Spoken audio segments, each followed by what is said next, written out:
Hello friends, welcome back to speak English. இன்றைக்கி இந்த வீடியோவில் எதை பற்றி பார்க்க போகிறோம்னா 50 பிகினிங் வேர்ட்ஸ், அதாவது ஆரம்ப வார்த்தைகள் தான் பார்க்க போகிறோம். இந்த வார்த்தைகள் தெரியாமல் இங்கிலீஷை கற்றுக்கவே முடியாதுங்க. ஸோ அதனால் என் கூட சேர்ந்து ப்ராக்டிஸ் பண்ணிகிட்டே வாங்க.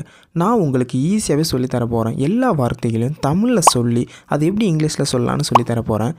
இந்த மாதிரி டெய்லியும் நீங்கள் யூஸ்ஃபுல்லாக இங்கிலீஷ் தெரிஞ்சுக்கணுன்னா ஸ்பீக் இங்கிலீஷ் சேனலை மறக்காமல் சப்ஸ்கிரைப் பண்ணிவிடுங்க. சரி, ஓகே ஃப்ரெண்ட்ஸ், நம்ம பார்க்க போகிற ஃபஸ்ட்டு வார்த்தை என்னென்னா உடன். உடன் அப்படின்னா வித். நெக்ஸ்ட் ஒன் கொஞ்சம். கொஞ்சம் இது எப்படி இங்கிலீஷில் சொல்லலாம்? ஜஸ்ட். நெக்ஸ்ட் ஒன் இருந்து. இது எப்படி இங்கிலீஷில் சொல்லலாம்? ஃப்ரம். நெக்ஸ்ட் ஒன் சில நம்ம சொல்லலாங்க, இது எப்படின்னு சொல்லலாம்னா சம். நெக்ஸ்ட் ஒன் கூட. மிகவும் இது எப்படி இங்கிலீஷில் சொல்லலாம்னா டூ. நெக்ஸ்ட் ஒன் மேலும். இது எப்படி இங்கிலீஷில் சொல்லலாம்? மோர். நெக்ஸ்ட் ஒன் மட்டும் ஒரே இது எப்படி இங்கிலீஷில் சொல்லலாம்னா? ஒன்லி. நெக்ஸ்ட் ஒன் வழி. இது எப்படி இங்கிலீஷில் சொல்லலாம்? வே. நெக்ஸ்ட் ஒன் ஏதோ ஒன்று இது எப்படி இங்கிலீஷில் சொல்லலாம்னா? சம்திங். நெக்ஸ்ட் ஒன் சிறிய. கொஞ்சம் இது எப்படி இங்கிலீஷில் சொல்லலாம்? லிட்டில். நெக்ஸ்ட் ஒன் முடிந்தது. இது எப்படி இங்கிலீஷில் சொல்லலாம்? ஓவர். நெக்ஸ்ட் ஒன் மிகவும். இது எப்படி சொல்லலாம்? வெரி. நெக்ஸ்ட் ஒன் ஏனெனில் அப்படின்னா பிகாஸ். நெக்ஸ்ட் ஒன் ஏதேனும் இது எப்படி இங்கிலீஷில் வரும்னா? எனி. நெக்ஸ்ட் ஒன் கட்டாயம். வேண்டும் அப்படின்னா மஸ்ட். நெக்ஸ்ட் ஒன் இவை இது எப்படி சொல்லலாம்னா? தோஸ். நெக்ஸ்ட் ஒன் அதிகம். மிகவும் இது எப்படி இங்கிலீஷில் சொல்லலாம்? மச். நெக்ஸ்ட் ஒன் இன்னும் இது எப்படி இங்கிலீஷில் சொல்லலாம்? ஸ்டில். நெக்ஸ்ட் ஒன் இக்குள் இதெல்லாம் எப்படி இங்கிலீஷில் சொல்லலாம்னா? இன்டு. நெக்ஸ்ட் ஒன் வாழ்க்கை இது எப்படி சொல்லலாம்னா? லைஃப். நெக்ஸ்ட் ஒன் வேலை இது எப்படி இங்கிலீஷ் சொல்லலாம்? ஒர்க். நெக்ஸ்ட் ஒன் மீண்டும் இது எப்படி சொல்லலாம்? அகெயின்.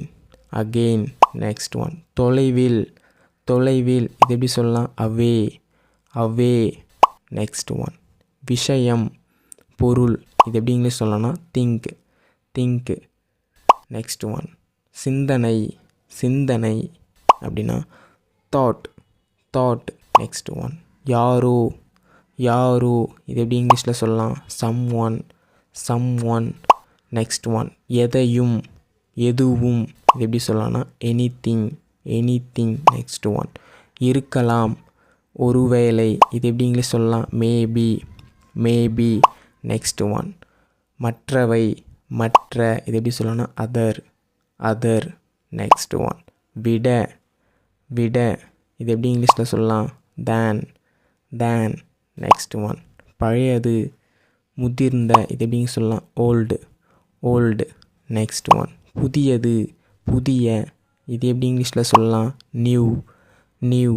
நெக்ஸ்ட் ஒன் சுற்றி இது எப்படி இங்கிலீஷ் சொல்லலாம்? அரௌண்ட். நெக்ஸ்ட் ஒன் பையன் இது எப்படி இங்கிலீஷில் சொல்லலாம்னா? காய். நெக்ஸ்ட் ஒன் உணர்வு இது எப்படி இங்கிலீஷ் சொல்லலாம்? ஃபீல். நெக்ஸ்ட் ஒன் ஒவ்வொரு இது எப்படி இங்கிலீஷில் சொல்லலாம்? எவ்ரி. நெக்ஸ்ட் ஒன் கருணை அந்தரகம் அப்படின்னா வந்து கைண்ட். நெக்ஸ்ட் ஒன் நிறைய இது எப்படி இங்கிலீஷ் சொல்லலாம்? லாட். நெக்ஸ்ட் ஒன் மூலம் இது எப்படி இங்கிலீஷில் சொல்லலாம்னா? த்ரோ. நெக்ஸ்ட் ஒன் மற்றொன்று அப்படின்னா அனதர். நெக்ஸ்ட் ஒன் போதும் அப்படின்னா எனாஃப். நெக்ஸ்ட் ஒன் சொந்தமானது அப்படின்னா ஓன். நெக்ஸ்ட் ஒன் அதே இது எப்படி இங்கிலீஷில் சொல்லலாம்? சேம். Next one. அடுத்து அடுத்து இது எப்படி இங்கிலீஷ் சொல்லலாம்? Next next. உண்மையான உண்மையான அப்படின்னா ரியல் ரியல். நெக்ஸ்ட். ஒரு முறை அப்படின்னா ஒன்ஸ் ஒன்ஸ். Next one. வாழ நேரடி அப்படின்னா என்ன சொல்லலாம்னா லீவ் லீவ். Next one. பெரும்பாலானவை அப்படின்னா மஸ்ட் மஸ்ட். Next one. வேறு மற்றவை இது எப்படி இங்கிலீஷ் சொல்லலாம்னா எல்ஸ் எல்ஸ். Next one. வேலை அப்படின்னா ஜாப் ஜாப். நெக்ஸ்ட், இந்த வீடியோ பார்க்குறவங்களுக்கு ஒரு சின்ன ஹோம்ஒர்க் இருக்குது. இல்லாமல் இது எப்படி இங்கிலீஷில் வரும்னு நீங்கள் தாங்க காமெண்ட் செக்ஷனில் சொல்லணும். இந்த மாதிரி யூஸ்ஃபுல்லான இங்கிலீஷ் வேர்ட்ஸ்லாம் தெரிஞ்சுக்கணுன்னா ஸ்பீக் இங்கிலீஷ் சேனலை மறக்காமல் சப்ஸ்கிரைப் பண்ணிவிடுங்க. தேங்க்ஸ் ஃபார் வாட்சிங்.